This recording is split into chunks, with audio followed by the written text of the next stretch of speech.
পেহেলগামে সাম্প্রতিক সন্ত্রাসী হামলার পর পরমাণু শক্তিধর দুই দেশ ভারত ও পাকিস্তানের মধ্যে উত্তেজনা চরমে পৌঁছেছে এবং ক্রমেই এই উত্তেজনা সামরিক সংঘাতে রূপ নেয়ার আশঙ্কা বাড়ছে। এমনকি গোয়েন্দা তথ্যের ভিত্তিতে ভারত পাকিস্তানে হামলা করতে পারে বলে জানিয়েছে দেশটি। এমন অবস্থায় কাশ্মীরের উত্তেজনা কমাতে ভারতকে পাকিস্তানের সাথে কাজ করতে বলেছে যুক্তরাষ্ট্র। ভারত ও পাকিস্তানের নেতাদের সঙ্গে ফোন আলাপে এই আহ্বান জানান মার্কিন পররাষ্ট্রমন্ত্রী মার্কো রুবিও।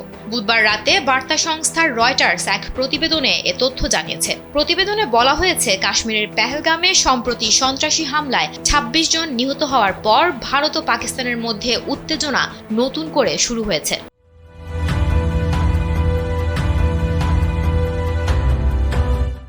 এই পরিস্থিতিতে যুক্তরাষ্ট্রের পররাষ্ট্রমন্ত্রী মার্কো রুবিও আলাদাভাবে ভারতের পররাষ্ট্রমন্ত্রী এস জয়শঙ্করের সাথে এবং পাকিস্তানের প্রধানমন্ত্রী শাহবাজ শরীফের সঙ্গে ফোনে কথা বলেন এবং উত্তেজনা কমানোর আহ্বান জানান।